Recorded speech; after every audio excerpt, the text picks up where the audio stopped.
All right, everyone. I want to welcome you back for the live stream here on Bold Like a Leopard.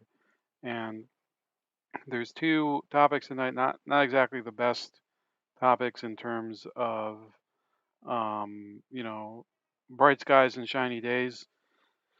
First of all, um, there was apparently some sort of violent attack in Waukesha, Wisconsin, and I have kind of a very indirect connection to Waukesha, which I'm not going to get into as a city, but um, I can say that the idea that somebody would attack a parade, a Christmas parade, or any parade for any religious group, I think it shows really that there are people who have given up on humanity and they're willing to force other people to give up as well. Um, So we're going to talk a little bit about that as well as about the Kyle Rittenhouse trial and the verdict and kind of break down, a mainstream media opinion piece about it, which I think we'll do first. Okay. So hold on. Here you go. So this is from the Miami Herald's Leonard Pitts, and his opinions get published nationally. So there's a guy who I believe I was just looking in 2006. He had an article where he commented on the murder of a white couple by a group of black assailants and said, "Well, Crimea River," which I think, you can't call for empathy for anyone. I don't care who the victim is. If you situationally you say, "Well, I don't care about these victims because they happen to be with the wrong ethnic group." So now the shoe's on the other foot. Although in truth, no. Um, it's not as if the people who were killed by Kyle Rittenhouse were a different ethnic group than Kyle Rittenhouse. They were also white people. But Leonard Pitts apparently doesn't like white people. So should he be thanking Kyle Rittenhouse? Well, apparently he isn't. So Pitts writes, this is from November 20th. They gave him the benefit of the doubt. Kyle Rittenhouse armed himself with a war weapon and went into an uprising to protect property he didn't own in a place he didn't live. He shot and killed an unarmed man who said he threatened him and tried to take his gun. So think about what he wrote. He armed himself with a war weapon. The AR-15 is not a war weapon. The AR-15 was specifically designed with select fire, without select fire, I should say. It only has safe or semi-auto. Therefore, it is not, I repeat, it is not a quote unquote war weapon because um, in order to be one, the weapon has to have automatic fire, it has to have select fire. So that's one untrue statement, and we're only in the first sentence. Um, but he did say something true then and went into an uprising to protect property he didn't own in a place he didn't live. So if there was an uprising in Kenosha that day, the people there were not keeping the peace. The people that Kyle Rittenhouse was engaging with were not keeping the peace. They were actually engaged in an uprising. And people talk about, oh, there are peaceful uprisings, there are violent uprisings. It was a violent uprising. This is beyond a shadow of a doubt. That's why Gage Grosskreutz, one of the people who was injured, the person who was injured by Rittenhouse, was armed himself. It was not a peaceful uprising. Okay, and then he says to protect property he didn't own in a place he didn't live. Well, who protects property that they don't own in places they don't live? Well, for one thing, hired security. So if you can't protect property you don't own that you don't live in, then there is no such thing as hired security. think about that concept. So what is Leonard Pitt's problem with that? And then he continues. He shot and killed an unarmed man who he said threatened him and tried to take his gun. Well, he doesn't say that he threatened him. Video footage actually showed and witness testimony from, I believe it was Drew Hernandez, um, stated that Joseph Rosenbaum did threaten Kyle Rittenhouse. Forensic evidence also showed that he attempted to take his gun. So this allegation on the part of Leonard Pitts, and this is just a template for many, many similar reactions to this incident. These are not allegations at this point. It's been testified and it's been shown in videos that this is the way that Rosenbaum behaved, and it's beyond just an allegation on the part of Rittenhouse. It's in the realm of substantiated fact, or at least close to substantiated, because obviously you could look at different camera angles. You could have people still dispute, even raw footage gets disputed, but it's not just an allegation on the part of Rittenhouse. There's been evidence entered into the court record and shown to the jury that substantiates what Rittenhouse said.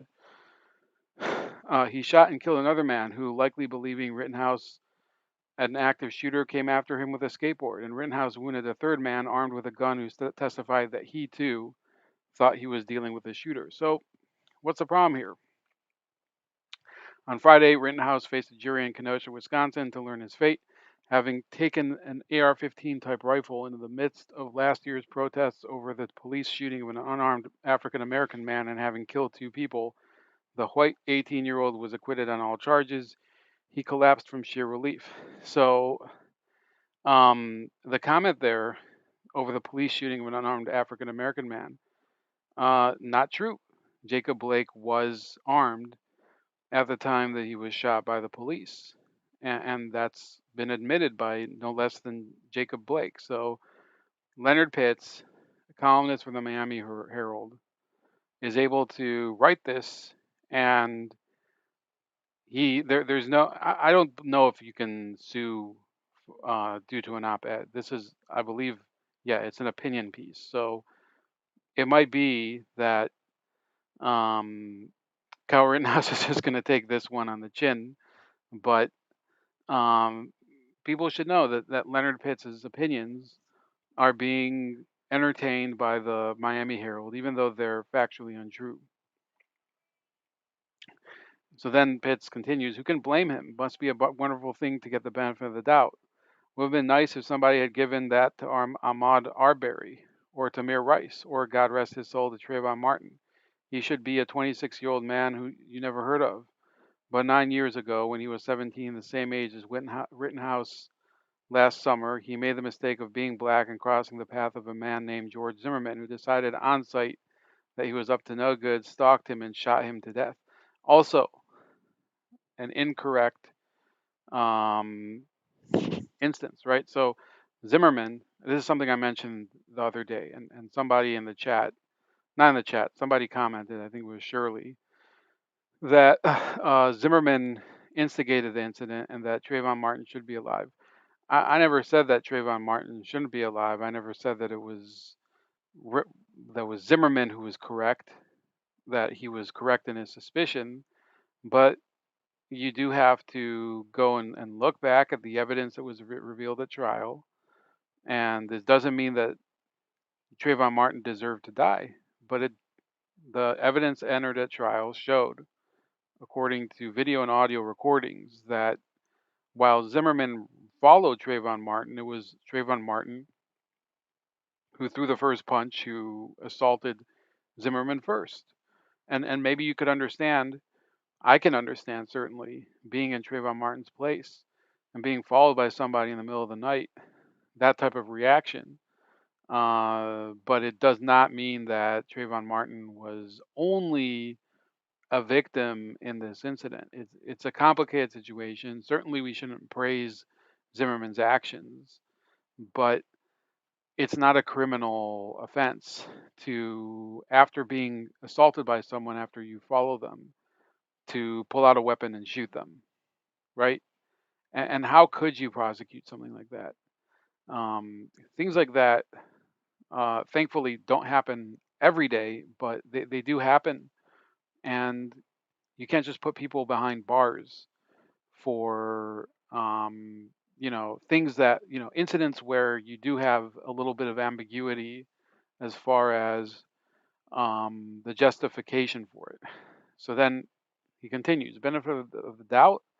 Trayvon certainly didn't get that from Zimmerman, nor from the police in Sanford, Florida, nor from Geraldo Rivera, who suggested he was killed because he wore a hooded sweatshirt, nor did he get it from the white conservatives who went to outlandish extremes to portray this kid, the standard issue boy armed only with Skittles and iced tea, as some scary thug who needed shooting. So now he's shifted. Instead of talking about Rittenhouse, he's talking about Trayvon Martin. Nor did he get it from the jury, which set Zimmerman free. Trayvon was essentially convicted of his own murder. That also a ridiculous assumption. Nobody is saying that Trayvon Martin um, was a murderer, right? But you have to consider, if Zimmerman had not succeeded in shooting Trayvon Martin, Trayvon Martin could have caused permanent brain damage to Zimmerman. He could have even killed him because he was physically stronger and taller and everything. So Leonard Pitts is basically saying here, oh, we need to, you know, now after what is it, 8 years, 7 years, whenever the whenever the Trayvon Martin trial ended, we now have to revisit all those old wounds and say, oh, you know, he, Trayvon Martin was basically convicted of his own murder. That's not the way the justice system works, right? Um, 1 second. Just want to pull up the chat, see if anybody's in there. Um, so yeah, I don't believe that you can go after people and um, retroactively convict them for the murder of someone, like he's saying here. Like, or he's not trying to say that Trayvon Martin should be to blame, but he's saying that, oh, they're basically convicting Trayvon Martin of his own murder. That's not at all what the court said, and it's sort of it's a show of how depraved Leonard Pitts' mind is that he would express something like that. There will be those who don't understand why race is involved here. Rittenhouse, after all, was a white boy who shot 3 white men. But those men lost whiteness the moment they joined that protest. So here's where he basically goes airborne and loses complete connection to the world. He says, no, that doesn't mean that they became dark of skin or curly of hair. What it does mean is that to be a white person who stands up for African American lives is to place yourself in opposition to the great body of whiteness and privilege by which this country is driven. And he continues, it is to lose, at least for that moment, the protections afforded to you by the fact of being white, the assumptions and presumptions that ease your path without you even knowing it. It is to lose the benefit of the doubt. So this is something that he's saying, that many, many far left and black identitarian people have denied for a long time. Many of them say, well, white people should go to the front of protests in places like Portland because supposedly it will discourage police from shooting into the crowd because according to them, the police will only shoot the black and other minority members of the crowd. They're according to them, the police will never shoot another white person, even though there are cases of it, and not just shooting. There's also the Tony Timpa case that people were bringing up in relation to the George Floyd incident. So this idea that, oh, we have to, that he's saying, well, I know that people are going to ask why I racialize this, so I'm going to make up a totally convoluted way that this is a racial incident, even though everybody involved in this case was a white person. right? So it's not a white incident.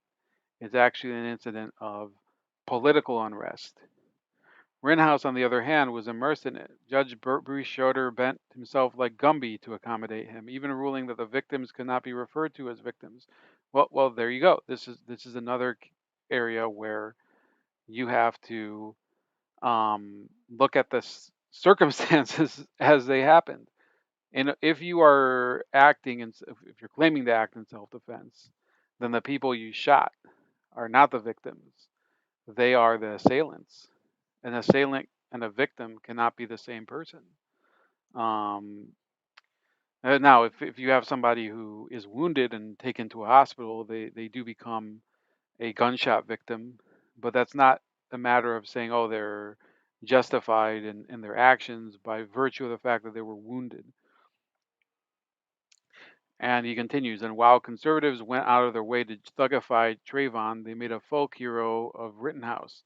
Tucker Carlson even lauded him as someone who, quote, maintained order when no one else would. Well, that's the situation that was there. There were people who were burning down businesses, burning people's property, causing all sorts of mayhem, spray painting people's property, throwing garbage everywhere. The police didn't really do anything. So that's actually what happened. Now, to continue, did Carlson ever once defend Trayvon's right to simply walk home unmolested? Somehow it seems doubtful. Well, you can check on that, Leonard Pitts. Did the judge ever bend like Gumby on Trayvon's behalf? No, no example immediately suggests itself. And the fact is that he is trying. This is what's so ridiculous. He is trying to make it seem like the trial of George Zimmerman was actually the trial of Trayvon Martin, when we all know the justice system is not about trying the victim; it's about trying the defendant, trying the offender, the assailant. And people who make like a huge show of, what about Trayvon? What about, now they're doing, what about Anthony Huber and everything? Well, during the trial, you sort of find out exactly what happened. And it could have been during the Trayvon trial. Many people were under the assumption, I was under the assumption for a long time, that Trayvon Martin had been originally accosted by George Zimmerman, when in fact, as Zimmerman's attorneys properly showed, it just wasn't true, right? And in this case, you have Rittenhouse. Um, he's a person on trial. It's not Anthony Huber. It's not Joseph Rosenbaum. It's not even Gage Grosskreutz, even though he was allegedly guilty of the same crime that many accuse Kyle Rittenhouse of, illegal possession of a weapon. Well, Gage Grosskreutz could not be in possession of a weapon because he was a convicted burglar. So people who normally they lionize the ATF, they say, well, we need harsher gun laws. We need more um, strict enforcement of gun laws. And then they take someone like Grosskreutz and they call him a survivor. They call him a victim, even though this is a person who illegally possessed a weapon at the scene of a riot and then attempted to use the weapon on another person there and got shot. That is not the definition of a victim. A victim must be someone who did not intend to be involved in an act of violence. Um, this the POI that they have in custody. Well, okay, so he's trying to. So the cameraman is in the chat. Welcome. Yes, that's the person. Apparently, this is according to the Post Millennial and then a number of other sources that I've seen. And I'll try to get to it soon. I just wanted to wrap up this ridiculous um, what do you call it? This ridiculous op-ed by Leonard Pitts of the Miami Herald on Kyle Rittenhouse, because I haven't really focused on Kyle Rittenhouse that much. Only did a commentary that I published last night. So, last paragraph here. The killing of one teenage boy and the acquittal of another reflect back to us something ugly and small and mean and true about this country, namely that some tiers matter and some don't. Some get advantages and some won't. And yes, some of us get the benefit. but others only get the doubt. So that's Leonard Pitts. Um, and these are people like they get published in mainstream papers of record. The Miami Herald, of course, is the most well-known paper in South Florida, more than the Florida Sun Sentinel or whatever it is. Um, and people are now saying so. As of this evening, yes, there was apparently some sort of attack in Waukesha. We I don't know what the motive is, so maybe we'll see a little bit of an indicator through this article in the Post Millennial, which I think is a good source. By the way, so those of you that are joining, there will be a newsletter coming out tomorrow at noon Eastern Time concerning the Ennis Cantor versus LeBron James feud over China. So if you're interested in that, it's a very long synopsis. Please subscribe to the newsletter below, and I will be publishing that. Also subscribe to me on BitChute, uh, Odyssey, as well as Rumble, in order to be able to follow me closer, because of course YouTube are tremendous haters. They hate small channels like mine, and therefore, what's the point? Even I'm just here talking to some of my longtime listeners, like Chris in the chat. I see you, buddy. Um, Breaking: suspect in Waukesha mass casualty incident identified as career criminal Daryl Brooks. So, Chris, this is not the person known as Jump Kick Man, and I still can never remember that guy's name because they did identify him last week, and I just never have processed what his identity is. A suspect has been identified and is in custody for the mass casualty incident in Waukesha, Wisconsin, when a red Ford Escape plowed into a holiday parade. So they're saying he has a long criminal record. According to court documents, 39-year-old Daryl Edward Brooks has been arrested as a suspect in the incident. Brooks is a career criminal with multiple priors and was released from jail 2 days prior to the incident after posting a $1,000 bail for 3 misdemeanors and 2 felonies. He has a history of resisting arrest, obstruction, battery, statutory sexual seduction, strangulation and suffocation, property destruction, illegal firearm possession, bail jumping, domestic violence, drug-related charges, and is a registered sex offender. So this is not a person who is shy of, I guess, using every tool possible in order to, hurt other people. The driver of the red SUV plowed through a police line at high speed and into a parade of Christmas marchers on Sunday, impacting more than 20 adults and children in a graphic scene captured on the city's live stream and cell phones of bystanders. I saw the video for that. It was extremely strange. Um, Chris says Mockingbird State Media definitely looks like a white supremacist. Yeah, definitely this guy. It's like Timothy McVeigh's twin or something, right? Waukesha, Wisconsin Police Chief Daniel Thompson confirmed in a press conference following the tragedy that an officer who has been on the force for over 6 years opened fire on the vehicle and that a person of interest was in custody. Thompson emphasized that the investigation is very active. Waukesha Fire Chief Stephen Howard said 11 adults and 12 children were transported to 6 area hospitals. So,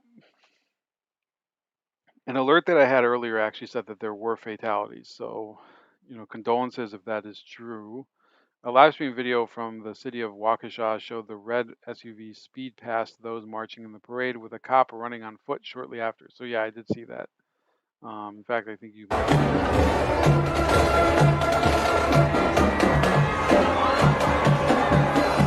That was the red SUV. And you can see a cop running after it in a second. So here you can see him. So hopefully we're able to see some of that. I know I don't have full screen on. We are on scene now. One man says most of his family are in the hospital as he and his wife walked away. There are emergency crews everywhere, according to Sam Kramer. So, yeah, this is definitely something that I think people should be, angry about at the moment, but we don't know the exact motive of it. Could be he was fleeing from police for something else. So I don't think we should attribute a political motive yet, or maybe a religious motive. Things are possible, but you should, I think, withhold withhold conclusions just for a moment, right? Just cool your jets. So yes, there are people who are already dead. Multiple people are dead, and more than 20 have been injured after a vehicle plowed into a Christmas parade on Sunday in Waukesha. 11 adults and 12 children, with some fatalities, and they're still notifying the families. So, um, in short, I do want to say if this is related to what happened in Kenosha, if this person did commit this, then um, what is going to be happening? Are we going to be seeing this tit for tat retaliation over and over again for the next few years? You're going to see, um, acts of craven violence and riots, and then people responding, people like Rittenhouse responding by engaging the rioters violently if needed, because that actually will be the civil war that so many people have warned about.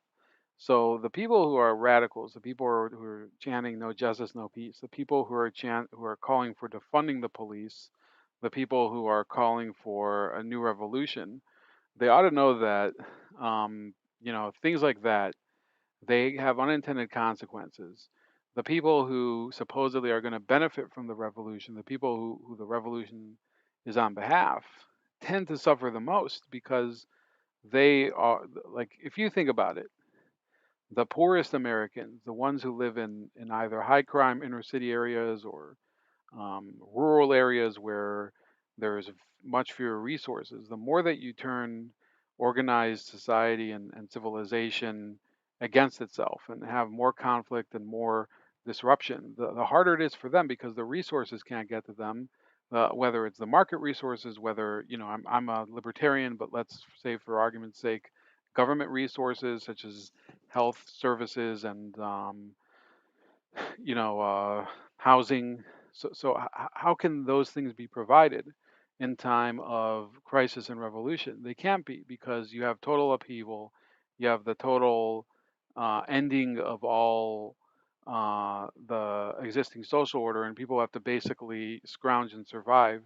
This is what they're leading to. This is what people like Jesse Jackson, who was protesting on Friday, and Al Sharpton are urging, because they don't care. They have the means to sustain themselves. They've already made their money.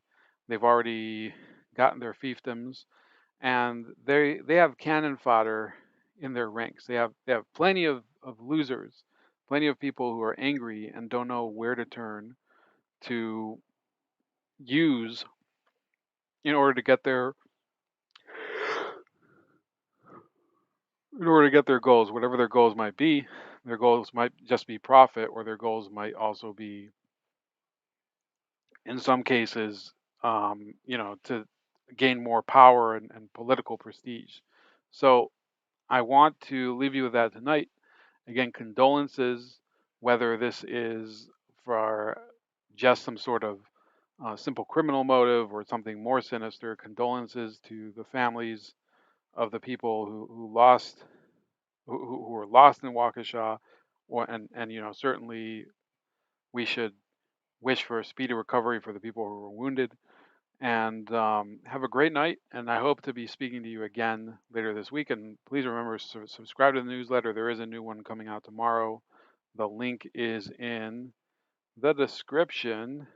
So it should be the first link. And also, beyond that, please subscribe to me on uh, Rumble, Odyssey, BitChute, Minds, Gab, Subscribe Star again, subscribe again on Subscribe Star and on Telegram. And we'll talk to you later. Have a great night.